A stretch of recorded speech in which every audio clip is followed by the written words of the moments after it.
Okay, तो हम discuss कर रहे थे ओपन इंटरेस्ट को। तो मैं अभी रिवाइज करता हूँ जो हमने अभी तक स्टडी कर ली है। हमने बात की कि प्राइस जो मूव करती है अप या डाउन, ये मूव करती है because of aggressiveness of buyers और सेलर्स। अगर बायर्स अग्रेसिव हैं तो प्राइस ऊपर जाती है, और सेलर्स अगर अग्रेसिव हैं तो प्राइस नीचे आती है। ठीक है, तो it is the aggressiveness of market participants which will determine the price movements. If buyers are aggressive in buying, price will go up, and if sellers are aggressive in selling, price will go down. फिर हमने बात ये भी की थी कि number of buyers और sellers market में इक्वल होते हैं। ठीक है, फिर हमने डिस्कस किया ओपन इंटरेस्ट को। तो हमने देखा कि ओपन इंटरेस्ट क्या होता है। ये total number of open contracts या number of trades in simple words. और ये वो ट्रेड्स हैं, ये वो कॉन्ट्रैक्ट्स हैं जो स्टिल रनिंग हैं, जो क्लोज अभी नहीं हुए, जो चल रहे हैं मार्केट में। ठीक है, फिर हमने बात की कि ओपन इंटरेस्ट कब इंक्रीज होता है और कब डिक्रीज होता है। तो हमें पता चला कि ओपन इंटरेस्ट तब इंक्रीज होता है जब एक नया बायर या नया सेलर मार्केट में इन होता है। अगर एक बायर और एक सेलर इन होता है, नया न्यू न्यू की बात कर रहे हैं, open interest will be increase by 1। अगर 100 ऐड होते हैं तो विल बी इंक्रीज बाय 100। इसी तरह कब डिक्रीज होता है, जब an old buyer an old seller वो क्लोज करते हैं अपनी ट्रेड्स को, तो हम कहते हैं कि ओपन इंटरेस्ट डिक्रीज करेगा। अगर एक ओल्ड बायर और ओल्ड सेलर क्लोज करेगा तो एक ओपन इंटरेस्ट डिक्रीज होगा। अगर 100 है वो 100 डिक्रीज होगा, अगर 1000 है तो 1000 डिक्रीज होगा। अच्छा, हमने बात कर ली कब इंक्रीज होगा और कब डिक्रीज होगा, और हम अब बात करते हैं कि ओपन इंटरेस्ट हमें एक बात और भी बताता है कि जब ओपन इंटरेस्ट इंक्रीज हो रहा होता है, that means money is flowing into the market. ठीक है, मनी उस मार्केट में जा रही होती है। और जब ओपन इंटरेस्ट डिक्रीज कर रहा होता है, बेसिकली ट्रेड्स क्लोज हो रही होती हैं, तो हम कहते हैं कि money is flowing out of that market. ठीक हो गया, यहाँ तक हमने सारी बात डिस्कस की। फिर हमने वो डैनियल की एग्जांपल देखी कि डैनियल जो एग्रेसिव बायर था, उसके बॉस ने उसको ऑर्डर दिया था 100 के ऑरेंजेस बाय करने का, तो वो अग्रेसिवली बाय कर रहा था। ठीक है, उसकी अग्रेसिव बाइंग की वजह से प्राइस जंप कर रही थी from 2 to 5, 5 to 15, 15 to onwards. ठीक है, तो हमने वहाँ देखा कि उसकी अग्रेसिवनेस की वजह से प्राइस ऊपर जा रही थी, और उसका और साथ में ओपन इंटरेस्ट इंक्रीज हो रहा था। ठीक है, तो वहाँ से हमने रूल नंबर 1 को डिफाइन किया था कि when price is moving up, when price is moving up, price move up तब करती है जब अग्रेसिव बाइंग हो रही होती है। ठीक है, अच्छा, when price is moving up with increasing open interest. Increasing open interest कब होता है, जब न्यू ट्रेड्स खुल रही होती हैं, when new trades are being open, यानी money is flowing into the जी market. Sir. Again, when price is moving up with increasing open interest, तो मार्केट स्ट्रांग होती है, मार्केट इज स्ट्रांग। ठीक है, इट हैज रियल डिमांड। जब market strong है, real demand है, स्मार्ट मनी बाई की डायरेक्शन में है, तो what you should do, you should look for bullish opportunities. तो rule number 1 is very simple, that when price is moving up with increasing open interest, you should look for bullish opportunities because market is strong, it has real strength, it has real demand. अब ये जो चीज़ हमने सीखी थी, rule number 1 जो था, इसको हम अप्लाई करेंगे रियल लाइव मार्केट में। ठीक है, देखेंगे कि ये जी सर। कितना पावरफुल है। तो रूल 1 जो है ना, कहता है if price is moving up, जब में प्राइस मूव कब करती है, जब अग्रेसिव बाइंग होती है। ठीक है, with increasing open interest.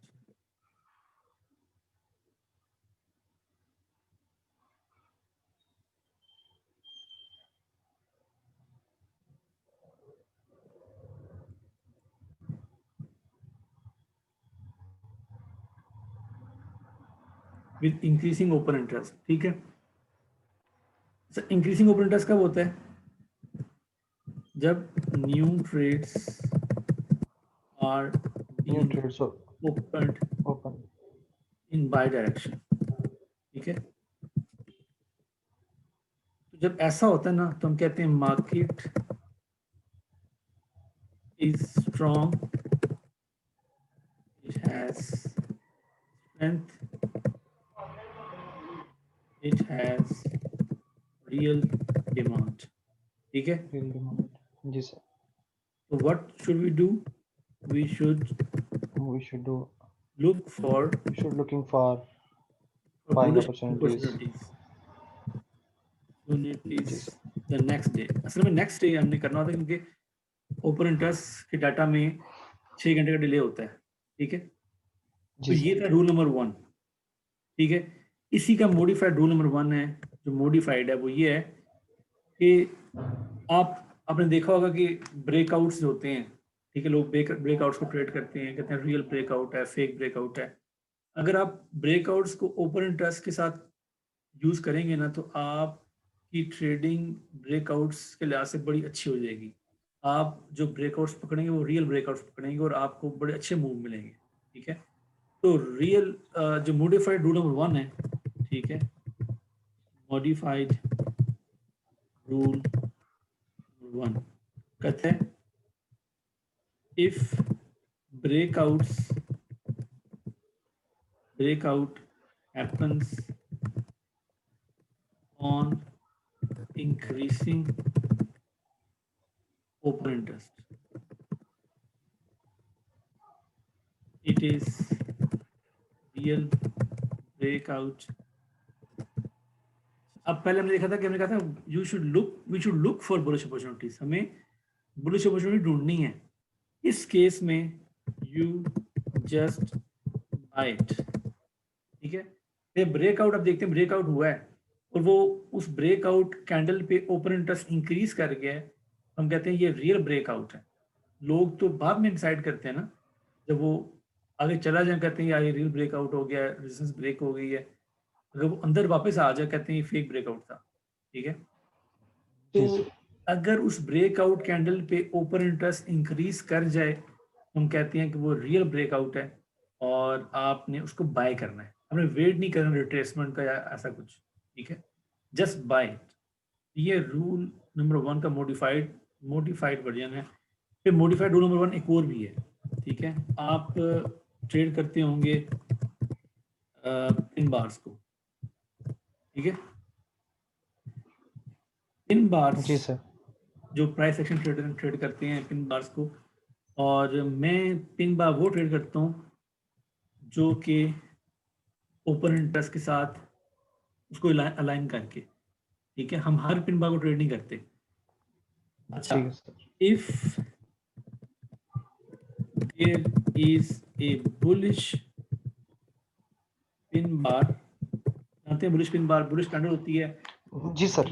Wick होती है डाउन में और ऊपर बॉडी होती है। तो बॉडी होती है। ये बुलिश पिन बार, ये प्राइस एक्शन ट्रेडर्स को बुलिश सिग्नल लेकर ट्रेड करते हैं, ठीक है। 2 तरीके से ट्रेड करते हैं, एक तो उसके टॉप पे बाय स्टॉप रख देते हैं, ठीक है।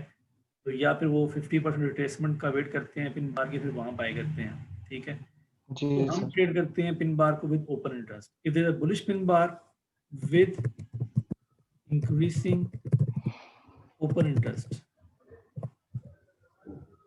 ठीक है, एक पिन बार बनी है, ठीक है, और उस पिन बार की कैंडल का जो ओपन इंटरेस्ट था वो उस पर इंक्रीज हुआ है, ठीक है। और जानते हैं जब भी ओपन इंटरेस्ट इंक्रीज होता है यानी क्या होता है उसमें, न्यू ट्रेड्स खुलती हैं, और ये new trades new trades open हुई हैं। बड़े प्लेयर्स, ये बड़ी इंपॉर्टेंट बात, बड़े प्लेयर्स खोल रहे होते हैं। तो आपको पता चल जी गया कि सर। यार बुलिश पिन बार आया, रिएक्शन बुलिश आया कैंडल का, और इसमें अग्रेसिव बायर्स हैं, बड़े प्लेयर्स हैं इस डायरेक्शन में, बुलिश डायरेक्शन में है। आपने भी उसी डायरेक्शन में बैठना होता है। तो if there is a bullish pin bar with increasing open interest, just buy it. तो ये इतना स्ट्रॉन्ग सिग्नल है। इसके बाद आप देखेंगे बड़ी बड़ी रिट्रेसमेंट हो जाती हैं, इवन बड़े बड़े रिवर्सल हो जाते हैं, मैं आपको शो करूंगा अभी, ठीक है। Okay sir. फिर मॉडिफाइड रूल नंबर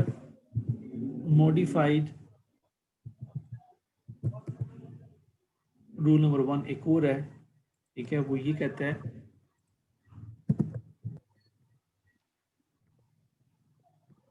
अगर if there is a bullish engulfing candle with increasing open interest, okay, just buy it. ये बड़ी स्ट्रॉन्ग सिग्नल है, इंगल्फिंग कैंडल हो, बुलिश पिन बार हो या ब्रेकआउट हो और इंक्रीजिंग ओपन इंटरेस्ट में सारा कुछ हो रहा हो, ये बड़े स्ट्रॉन्ग सिग्नल है। आपने वेट नहीं करना, आप नेक्स्ट कैंडल की ओपनिंग पे ही बाय कर सकते हो। ठीक है, ओके सर।